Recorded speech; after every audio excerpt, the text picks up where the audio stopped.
realize that perhaps I'm the only governor in recorded history to have ever visited Point Roberts. I mean,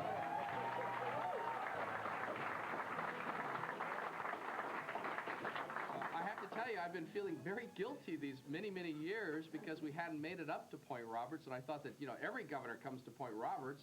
They didn't know what they were missing. Yeah. Well, we have a reporter with us from the AP, and I think he's going to report in glowing terms about this incredible jewel here in Point Roberts. We actually went up back up to the obelisk and stood on the 49th parallel. Actually stepped into Canadian soil. Didn't present my credentials to anybody to let them know that I was coming back into Canada. Talked with one of the neighbors there, and we were kidding him about his dog who was coming back onto U.S. soil and perhaps soiling U.S. soil. But boy, this is an incredible community. And Louise was telling me that the last time a governor was here was Governor Rossellini, who actually only stepped over 1 foot, perhaps visited the obelisk, and then went right back back into Twassen for some sort of a party or something like that. But literally was only here for less than a minute or so. And, but I thought every governor visited, and we felt remiss in not being here. And finally, I just told my staff, we tried to schedule this so many times, and finally just said, we're going. We're going next week or 2 weeks from now, and just do it. And what a great community and what a great visit this is. I know that the town, the community is not as robust as it has been in the past. We know that in the summertime, the number of visitors and people who use this as a summer residence has dropped off dramatically in just the last 10 years. But we've also heard of some great plans and ideas for Point Roberts, whether the destination resort, just saw the new golf course, and that's bringing a lot of visitors from across the border. You have so many great things going for you here. Incredible landscape, environment, the orca pod just to our west, and of course it's the people. It's the people who believe in the community, who consider this home, who raise families here, and doing so much to protect this incredible quality of life that you have here. You know, sometimes we in Olympia, well, my motto is that we in Olympia don't have all the wisdom. And one would say that very little wisdom resides in Olympia. And so our challenge is really to get out and about and to hear of the ideas and programs and efforts that are underway at the local level. And just earlier today, we were over in Bellingham area and talking with the Whatcom County officials about their plans for a sustained economy. A sustained economy that provides some greater predictability, that has some long-range focus and vision on how to provide jobs for today's adults, but more importantly for our kids and our grandkids, to make sure that they have a bright future and that they take advantage of the strengths of the area, from the environment to the educational institutions to the quality of life that already exists there, and how groups of individuals and civic leaders and business and labor must come together and focus and capitalize on their strengths, and that we at the state can help, but can never substitute for that long-range vision and planning. And of course, we were talking about Referendum 51, which is the new transportation gas tax proposal that will be on the ballot. Nobody wants to pay more taxes, but quite frankly, our transportation system is at a crisis. We now have in our state of Washington 1 million more people in just these last 10 years. And we will grow by another 1 million people in the next 10 to 15 years. And that's not so much people coming from out of state into the state of Washington. That growth is us. It's my Emily, my Dylan, my kid brother who has 3 kids, and my kid sister with several kids of her own. It's my nephew who recently got married and has a baby himself. And so that growth is us. And how do we provide for it? How do we move people, freight, and goods? How do we make sure that companies stay in our state of Washington to provide jobs not just for today's workers, but provide job opportunities for our kids when they graduate from school? How do we make sure that that we're able to have a quality of life and not be stuck in traffic and in congestion. And the needs in every part of the state differ. The needs here in Whatcom County and the border crossing to Walla Walla, to Seattle, to Pullman. Pullman has a highway that goes from Washington State University campus to the Idaho border. It's one lane in each direction, and in the wintertime, we have too many accidents and too many fatalities involving our young people, our college students, because it's icy, treacherous road, one lane, each direction, undivided. And that's duplicated all across the state. You know, we're long past the days of the federal government paying 90% of the roads and the state and the people pay 10%. Now it's almost the other way around. And all those roads that were built for free, basically, by the federal government, all need repaving, all need widening, and the bridges have to be strengthened, and it's all going to be on our local dollars and not federal dollars. So we have to step up to the plate. And one of the things that we have on this transportation measure, and Senator Slade Gorton and I were just in Bellingham trying to help organize a group of people to lead that effort and talk about the benefits to Whatcom County and the entire state. But we actually identify projects, specific projects all across the state that will be undertaken. Highway projects, but also transit projects, ferry projects, and money for local, city, and county roads that will be decided at the local level. But this is a big, major issue confronting our state. And all of you here, you have sought to live in Point Roberts because of the unique quality of life. We have to ask ourselves on every issue, not just on transportation, but education and social policies, why is it that we live here? For those of us who were born and raised in the state of Washington, why do we stay? And if we're not from this area, what brought us and attracted us to the state of Washington, to the Point Roberts area? And what must we do to make sure that that quality of life, those attributes, are present, not just today, not just 5 years from now, but 20 years from now? And so we want to work with you. We want to help you. We've been talking about some of the issues confronting you in terms of whether it's construction of a pier or a sewage system, the education system here, and making sure that the kids that grow up here have access to quality education. How do we improve the crossing at the border so that whether it's you going back into the rest of the United States, or if your kids are attending school in Blaine and an emergency arises, how do we get you there so that you can bring your kids back home or get them back here to you in as fast and expeditious manner as possible.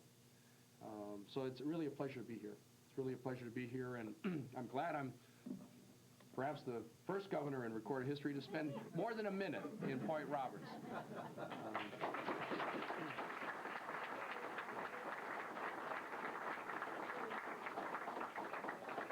We don't, like I said, we don't profess to have all the answers, and not all wisdom resides in Olympia, so the purpose of these visits is really to find out what's on your minds, what your issues and concerns are, and what we can do to try and help you, and with the objective of making Washington, and this particular part of Washington State, a better place to live, work, and raise a family. Well, I think that's going to be of concern to everybody, and not just the state of Washington and businesses and communities where we have a large influx of visitors from the Canadian side of the border, but also people who travel throughout the United States and try to encourage tourism throughout the United States and in our state of Washington. We're trying to encourage people from Asia who want to go to Disneyland to first stop off in the state of Washington and explore. And to limit visitor visas to only 30 days, I think, may not be the right way to go. The key is, number one, will individuals be allowed to extend those visas beyond 30 days? And if it's routine, if it's automatic, then maybe it's not so bad. The second thing is, instead of just focusing on giving 30-day visas, maybe the objective ought to be better screening of those who come in and those who overstay their visas, whether it's 90 days or 180 days, that those individuals are dealt with more harshly, and that there's greater enforcement of the laws and making sure that people do not overstay their visas. And so instead of arbitrarily saying it's only 30 days without understanding the full ramifications and impacts, I think would not be wise, especially if there are other ways of accomplishing the same objectives, whether it's better screening at the beginning of the process instead of just cutting everybody off to 30 days. We've been working with county officials to secure deployment of the National Guard at the border to help provide additional personnel to speed up the flow of people and goods across the border. And we know how much impact the September 11th and the greater scrutiny at the border has had on businesses south of the border. Now, let me just say there are several things that we're doing. First of all, we have deployed the National Guard to help out. We have some concerns about the way in which our National Guard has been deployed. They're not able to be armed, and so they're not able to really replace or substitute for some of the customs and border agents who normally are armed. And so some of the checkpoints that are closed down in the evenings still have to be patrolled by armed individuals. But if our National Guards people are not armed, they cannot do that work, and you still have a customs or border agent that is armed still at that border crossing. So you haven't freed up anybody to be redeployed, let's say, to the Blaine or the truck crossing, which is open at night, and just to provide more personnel and speed up the flow of trucks and passenger vehicles. The other issue is that the Congress has authorized funding for the hiring of additional agents along the border. Well, when are they going to hire those individuals and train them and get them assigned to the U.S.-Canadian border? That's all those issues are very much in the minds of all the northern governors, Democrat and Republican. And the third issue is just how do we get more funds, for instance, to help the local law enforcement who are given the people who are stopped for drugs or weapons or contraband. They're stopped by federal officials, but then thrown into the local jails with no funding for the prosecution or the jailing of these individuals. And we know that with the greater scrutiny since September 11th, more people have been stopped for illegal weapons, money, or drugs, and that's having a toll. That's having a toll on local governments. So those are some of the issues that we've raised. Now, the Nexus program, we did in fact visit the building where they will be processing the Nexus applications, and you can actually fill out some of the forms online. You still have to have a fingerprint check done, but you don't have to just go to the border crossing and wait in line to fill out the forms. They've assured me that, for instance, the building will be up and running where the applications will be processed, and that'll be up and running, done in about 2 weeks. Canadian officials, we've met several times with Canadian officials. They are committed to the Nexus program. And the Nexus card will be good at any U.S.-Canadian border crossing. So it's something you can use whether you're in Michigan or in Maine or New York and other parts of the U.S.-Canadian border areas.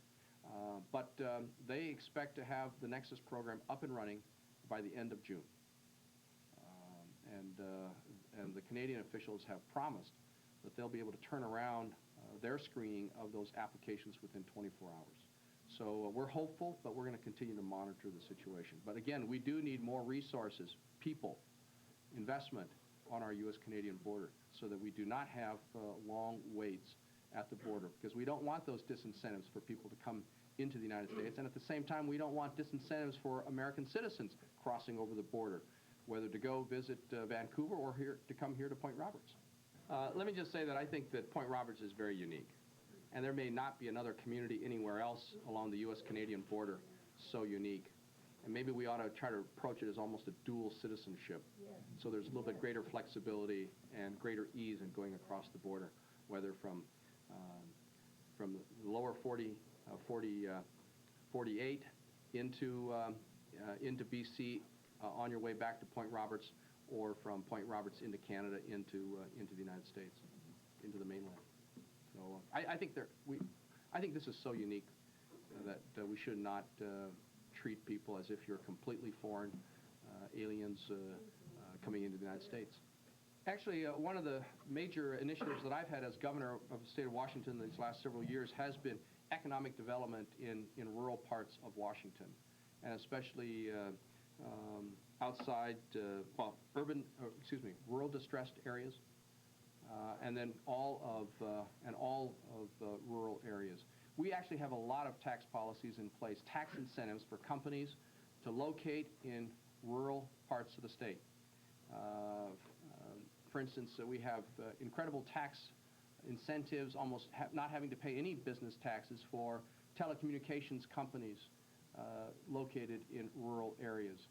We have even given tax incentives for telecommunications-based services, whether it's call centers, to locate in rural areas. We've even allowed cities and counties to keep some of the sales tax they would otherwise send to Olympia to be spent on economic development projects in partnership with companies and private sector entities, where they use that retained sales tax that they would otherwise send to Olympia. And this is the state portion of the sales tax, not the local portion that they get to keep, but the state portion they would otherwise send to Olympia, actually keep some of that for roads or sewer and water systems improvements, because if a company wants to grow and expand, they can't do it if the water supply pipe is too small, or the building the proposed building exceeds the capacity of the sewer system in the streets. So we have also tax incentives for manufacturing facilities, where they don't have to pay sales tax on the construction of the manufacturing facility or the equipment. We even have sales tax incentives for research and development associated with entities that locate in rural areas.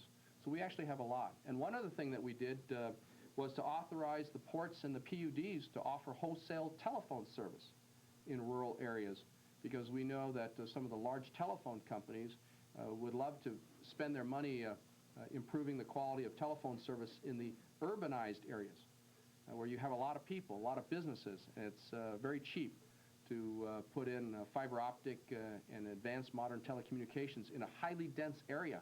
But to string wire or fiber in rural areas is very expensive.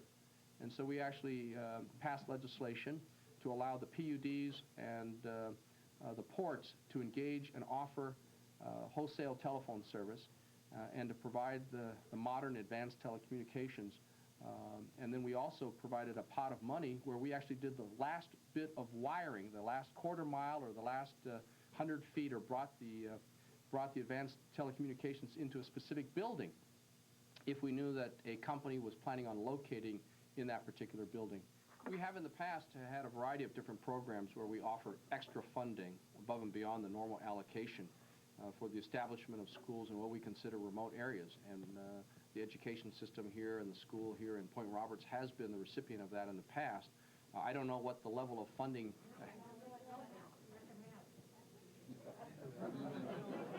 But I was going to say that I don't know what the status of that funding or that account has been in the last several years, and whether or not Point Roberts continues to receive that funding.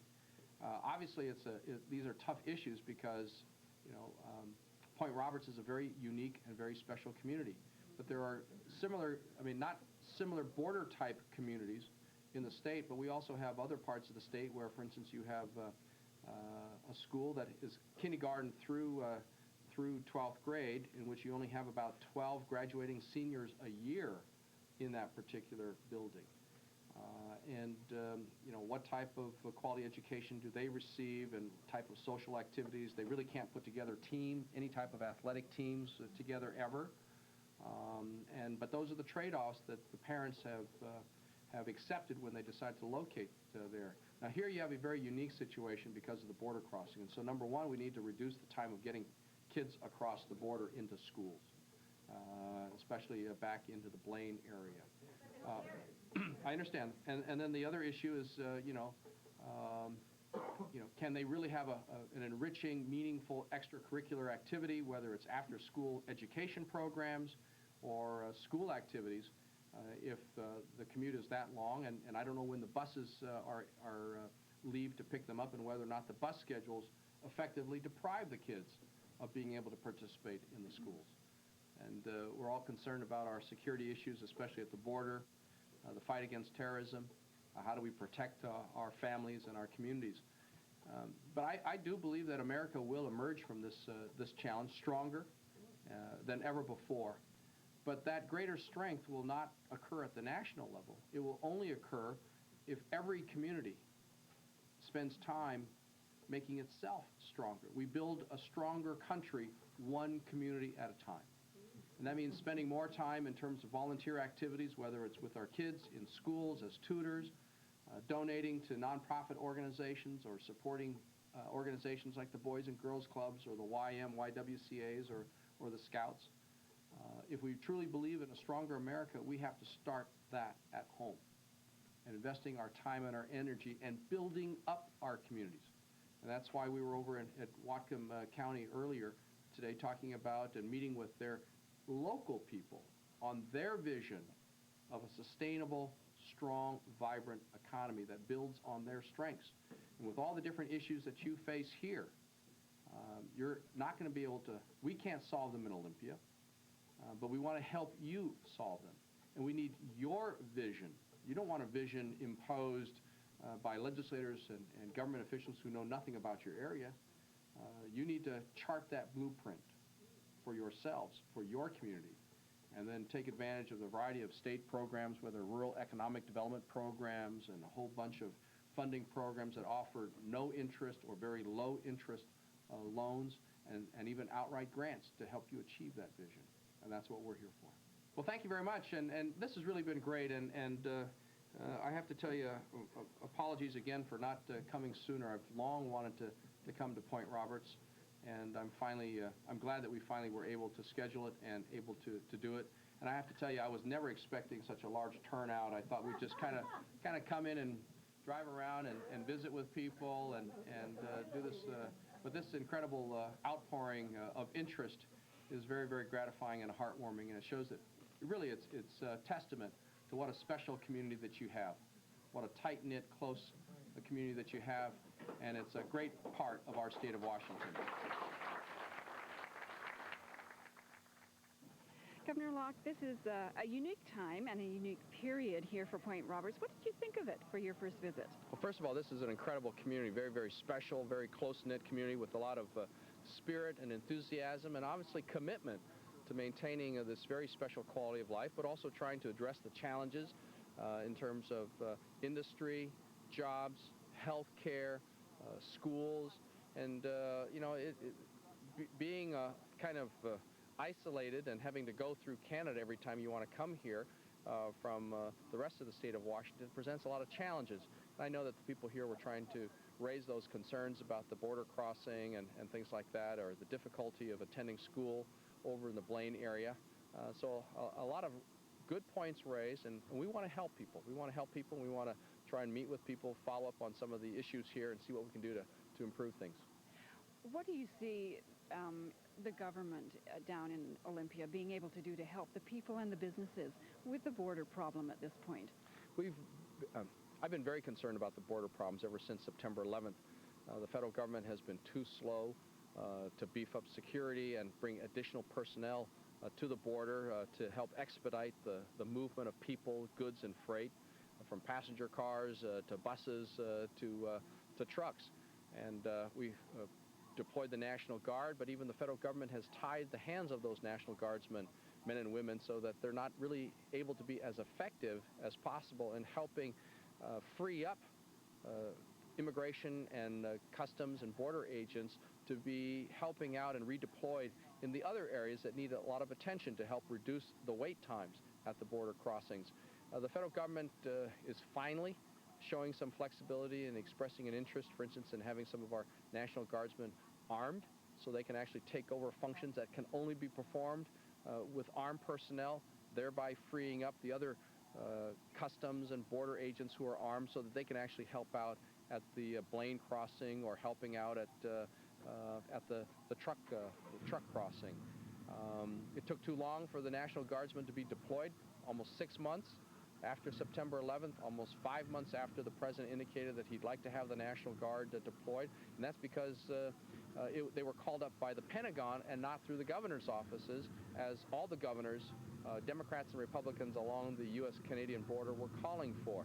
Nonetheless, agents are being hired, and we want them deployed as soon as possible. The National Guardsmen will still be there. This new automated, high-tech Nexus system to expedite the movement of regular people who regularly cross the border, all that will help.